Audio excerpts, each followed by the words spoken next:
Welcome to Cyber Frontier, bringing you the latest news, trends, and hottest topics that focus on advances in cybersecurity and cyber industry economics. Our expert yet down-to-earth hosts make cybersecurity straightforward.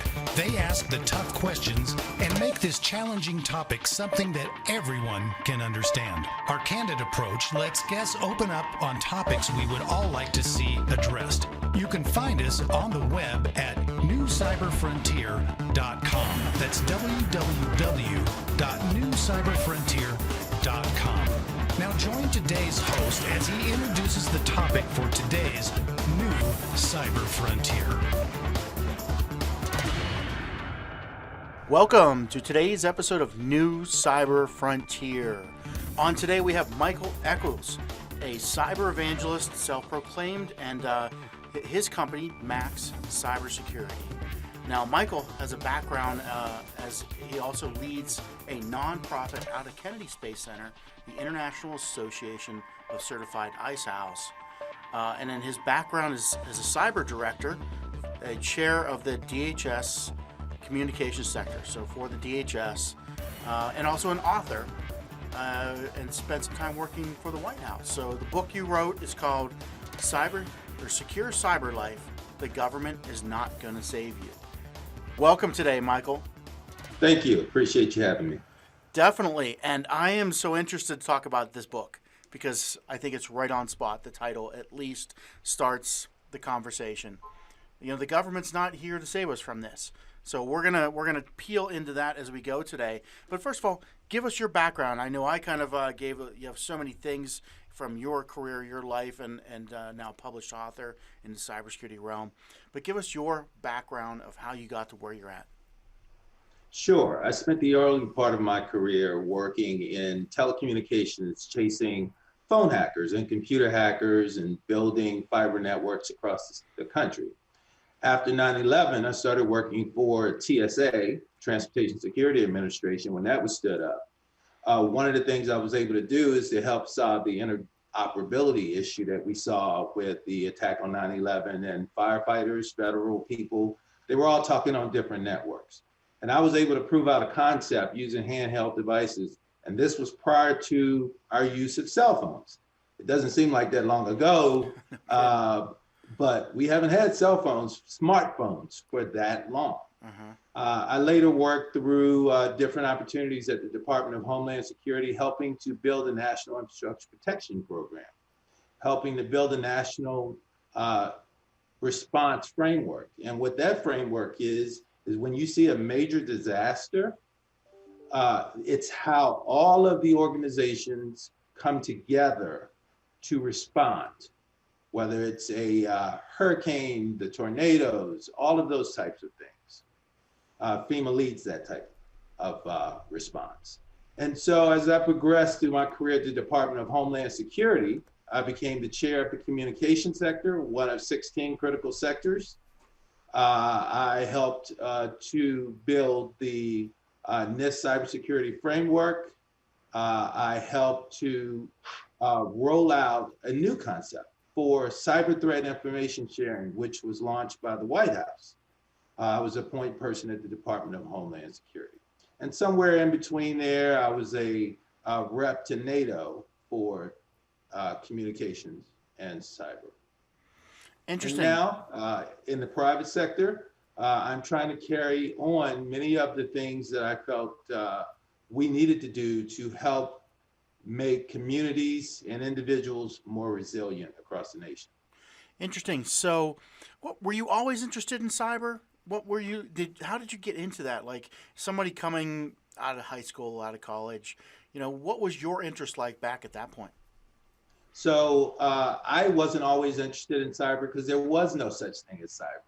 Cyber is a buzzword, and cyber guys hate for me to say that when I speak at conferences, but it's a buzzword, which is the amalgamation of the training, the tools, the communication, the partnership, all of those things add up to cybersecurity, right? And without all of them, including the risk management piece, you can't say you're doing cybersecurity. And so back early in time, they called it information assurance. And there was a physical security piece. But for me, coming out of high school, I just had curiosity and an interest in stopping the bad guy. Interesting. Well, let's take a break. We'll be right back after we hear from our sponsors. Cyber Resilience Institute helps build strong cyber communities designed to prevent members from attack. Like building a neighborhood watch, it takes coordination and a sharing community to protect our identities and valuables in the virtual world. Typically, we hear that organizations know they need to do something to protect their cyber assets, but don't know where to begin. Let Cyber Resilience Institute help your community create an action plan. Cyber Resilience Institute will build your community or business marketplace so that it is designed to support a collective cyber defense. Contact them for more information at cyberresilienceinstitute.org. Welcome back to New Cyber Frontier. On today with Michael Echols. And before the break, you had talked about cybersecurity as a buzzword. All right. And it used to be called, it's kind of an amalgamation Information assurance. of different things. So if you had to say, what would you call it? Is there a better kind of term that you would use for this whole new evolving industry? Absolutely not. Cybersecurity is a great word, but it's just one of those things that needs some understanding. One of the very interesting things that one of my former Secret Service colleagues used to say is if you went into a high school physics class and you asked every student, what is force? Mass times acceleration, right? You go to any college, the physics students will tell you that. If you go to a room of cybersecurity experts, 50 people in a room, you'll get 42 different answers about what cybersecurity is. That's one of the issues that defines our inability to protect assets, networks, and systems. Yeah, I definitely agree with that. And the thing I've seen also is that usually, in the past, the cybersecurity people were the person that had been with the company, with the industry for 20 years before they got all the pieces of knowledge. And now we're trying to train people out of college to do that same thing. So we have to kind of specialize them in one thing or what they're going to be targeted on, what they're going to actually do for the job, instead of that bigger picture. But I think you're right. It's the whole infrastructure of. I heard one person explain it as if you're making a cake, you got all those ingredients. No matter what cake you're making, cybersecurity is like the water. It holds everything together and makes it all work. Yeah, and if you extrapolate from that, now take it to a level where the individuals who are part of our society, who are entrusted with our data, who work in some of these critical facilities, we have an expectation that they will do the right thing because many of the cyber issues evolve from human error, right? So we have this expectation that they will, one, do the right thing, no different than you expect for the people who are fixing your food at the restaurant to wash their hands, right? So there are all of these practices that we have an expectation of. However, we have not prepared the people to play their role in protecting this digital infrastructure that serves us all. And oh, by the way, while we are already behind, we are now producing new technologies. We are producing new concepts. And for instance, I'll give you one, smart cities. We will begin to implement smart cities for security and convenience. The key here is that we will be pushing a lot of data. And as we push that data, there is a potential exposure for personal information, but also keys to the city, essentially. And if we can't protect these singular individual systems and assets right now, why would we build a powder keg where the consequences are even greater if they're hacked. Mm-hmm.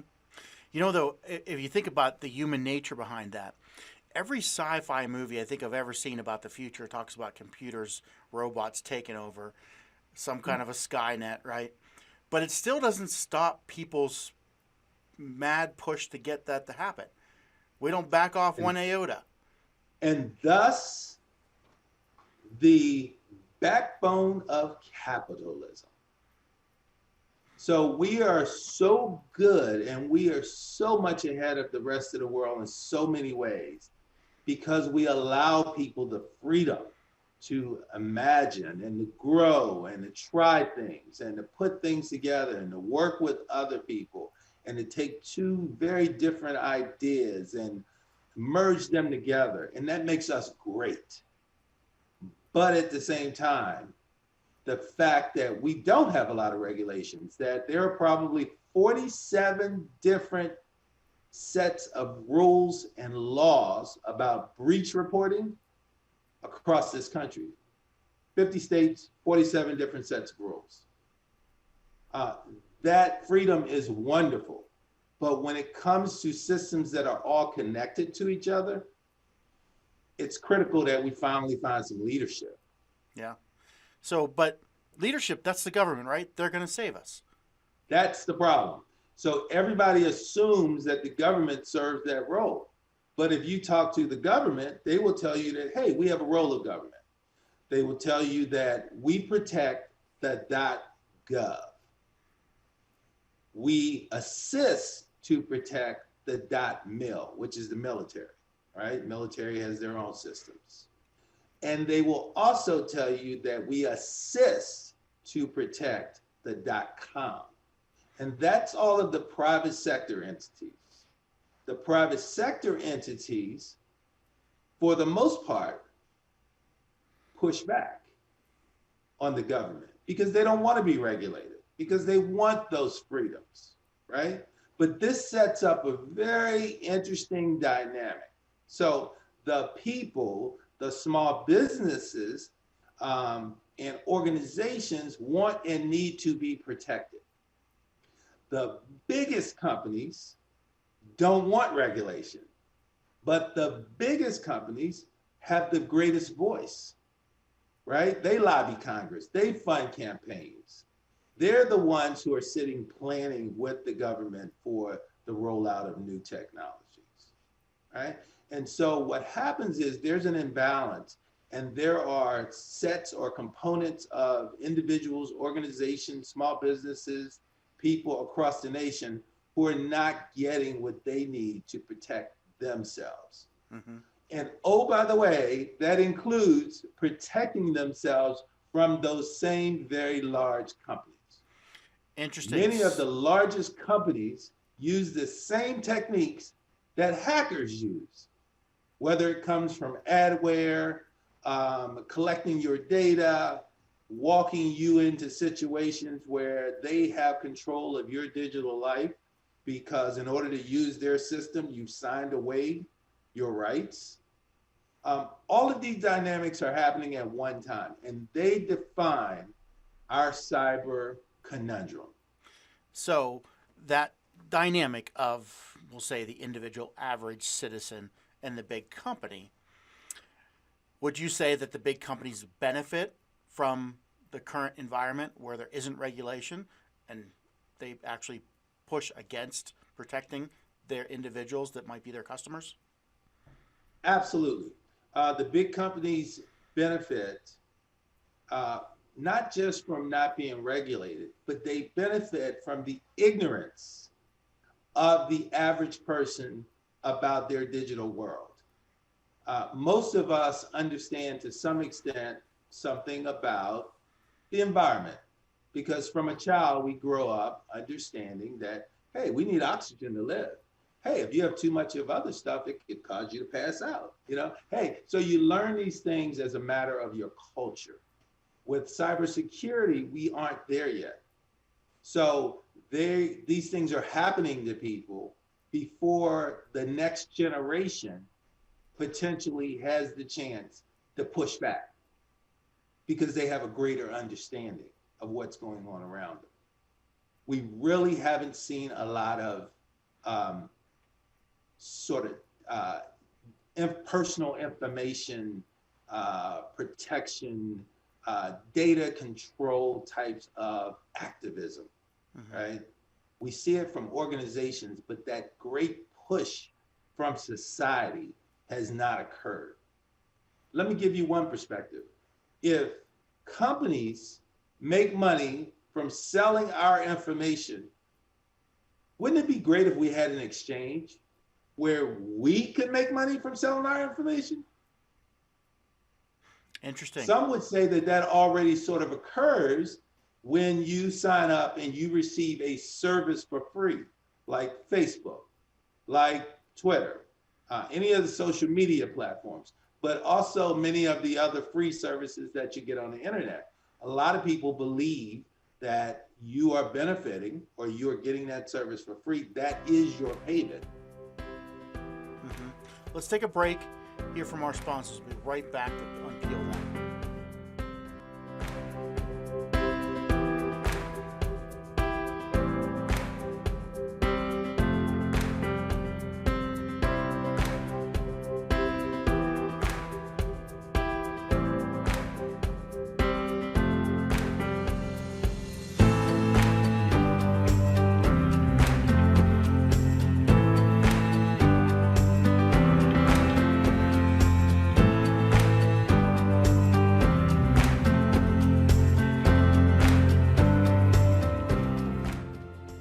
Welcome back to New Cyber Frontier. On today, talking with Michael Echols, and a great comment you were making before the break here. And I wanted to unpeel that a little bit, where people think that they're buying, they sign up for Facebook, that they're buying that information exchange, right? But they're paying with something. What are they paying with? So the issue is they think they're just paying with their data to be passed on or sold, potentially to another partner of that company. The issue in the big picture is that, and if I could digress for a second, the big picture is, for instance, when a breach occurs. When a breach occurs, the company that's breached is not the victim.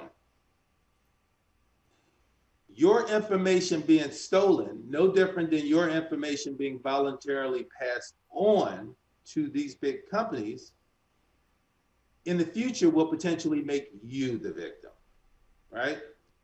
I saw last year where Facebook, for instance, was trying to partner with the largest bank in a country to share information about customers. That scares me, right? That your banking, the support that you're getting from a very institutional standpoint is now being communicated and shared with a social media entity. From another perspective, in New York last year, insurance companies were trying to get the right to use your social media profile to determine whether or how much you're charged for insurance. These types of engagements and conjoining of different aspects of our society makes that futuristic world that you were talking about before very, very possible. Because let's take those situations, add in artificial intelligence.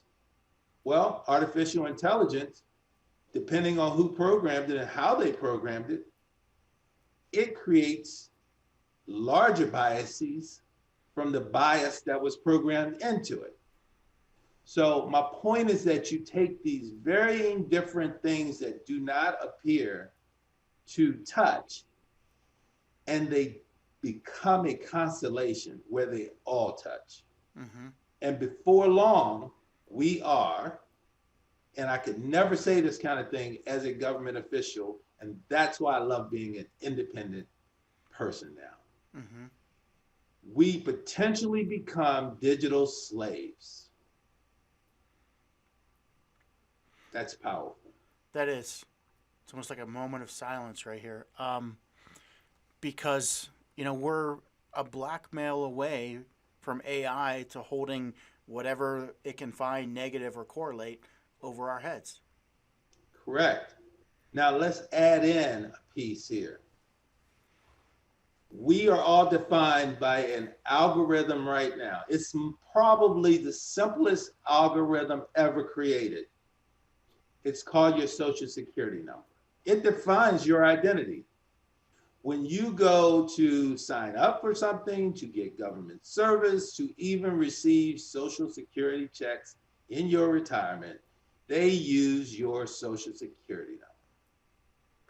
In the future, as we continue to be digitized, we're all going to be an algorithm online. Mm-hmm. Well, we can't even protect the data that's online now. The internet was never designed to be secure, right? So what happens when your algorithm online is corrupted? Is it those future societies where there are people who walk among the daywalkers, or the people that are all sort of underground because they can't find their way back into what we define as society because their algorithm is corrupted?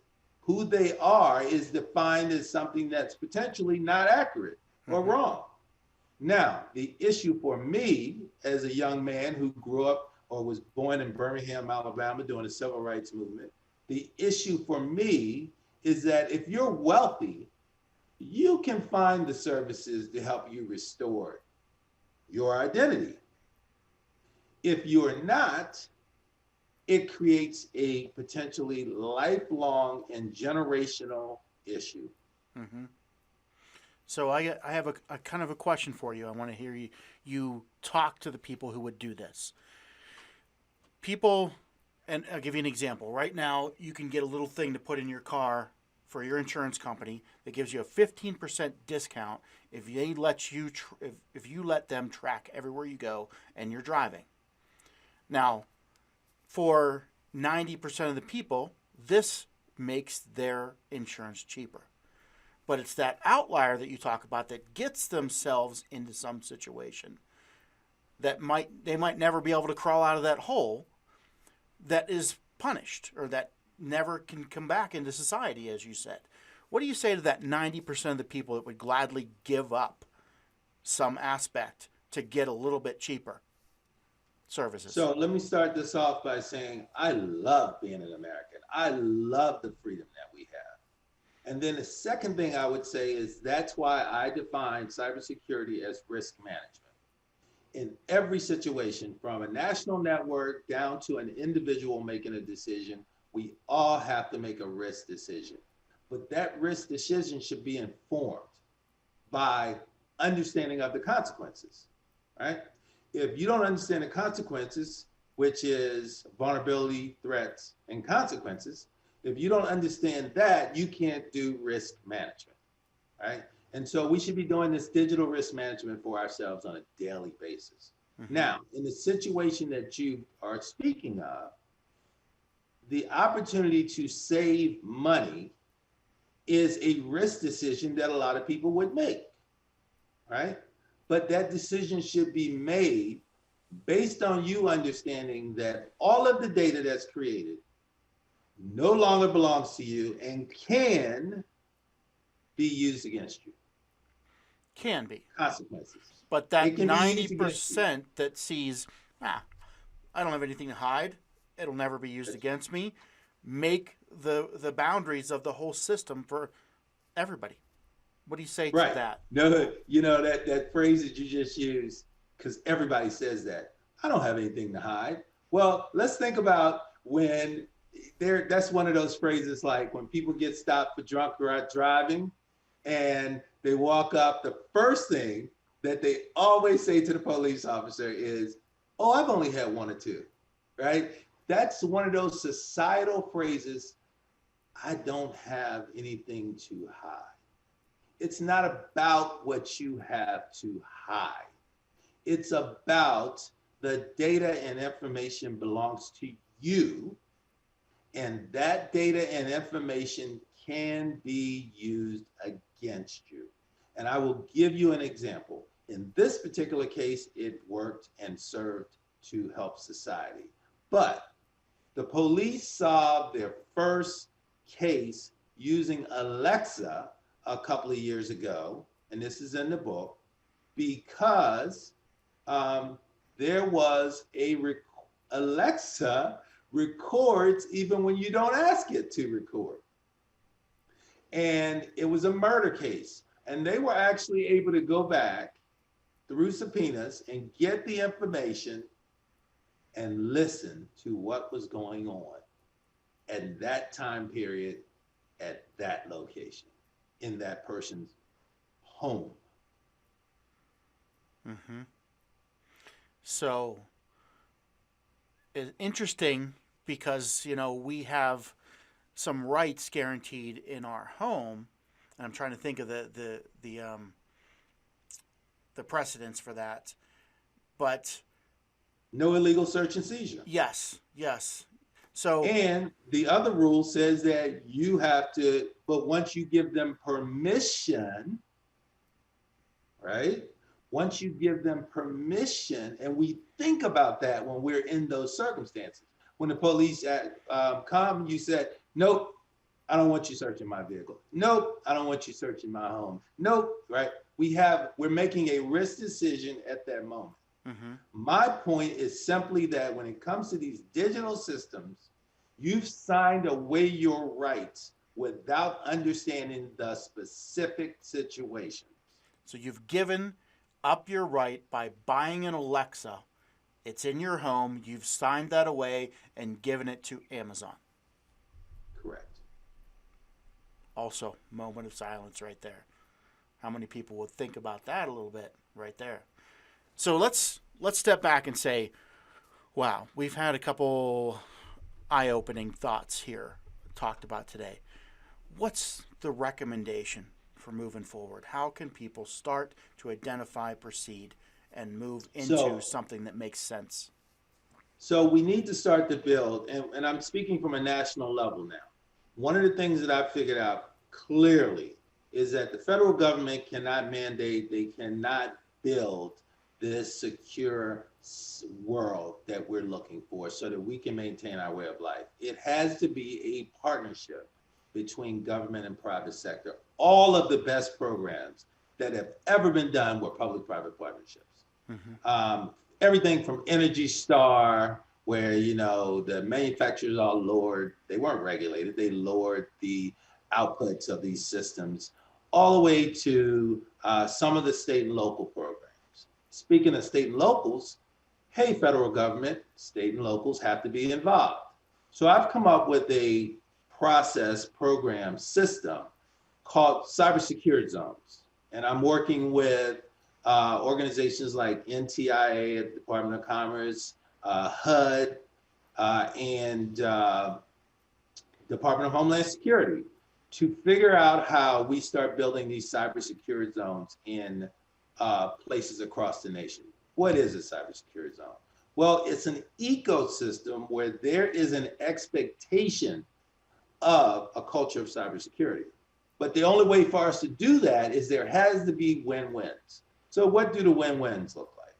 One, we are giving children who are in high school and middle school some principles for protecting themselves, right? But we're having cyber students who are in college to do that training.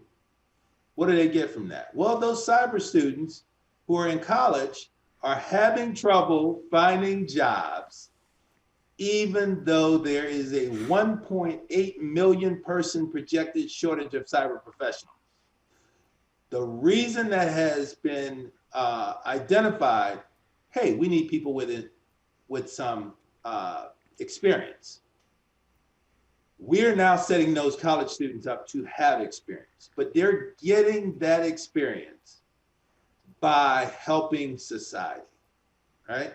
Additionally, small businesses. The federal government puts out so many great products. Some of those are for risk management, for self-assessment. they never make it to the small business because they don't understand the benefit of doing a risk assessment. They don't understand how to use some of these tools, right? And so by having a cybersecurity zone, a center, a brand in that area, they are now promoting this to small businesses. They're helping the small business do those assessments, which help protect themselves. And the opportunity to create a place for all of those federal funds and grants that in a lot of cases go untapped. We can now direct those funds to a central place in a community that creates an opportunity to work across all of the community components, schools, local governments, small businesses, critical infrastructure, and to get the outcomes that we're looking for. We're not just shooting in the dark. Mm-hmm. And so this idea of creating a culture of cybersecurity puts the onus back on the local community to protect themselves. Interesting. That's how we win this. Awesome. So kind of we're running into our time here, but in closing, tell us how people can get more information. Who can reach out to you? Who do you need to be involved with your efforts? I am a guy that will talk to everybody and anybody. You can reach me at mechols at maxcybersecurity.com, MECHOLS at maxcybersecurity.com. You can find me on LinkedIn, and you can also catch me on Twitter at TRYDC, @TryDC. All right. Well, thank you so much for joining today, Michael. It's definitely been a pleasure to have you on. Thank you. Appreciate it. All right. Have a good one. Thank you for listening to New Cyber Frontier. Remember to follow or like our post and circulate each new show to your networks. We keep you informed, bring you the latest news, explore new trends, and find the hottest topics. With New Cyber Frontier, you don't have to be a computer or cybersecurity expert. Just get plugged in. We encourage you to get involved. Tell us what topics interest you and join our mailing lists. You can find us on the web at www.newcyberfrontier.com. That's newcyberfrontier.com. Check out our previous interviews and please let us know if there are any topics that you would like to hear discussed. See you next time on New Cyber Frontier.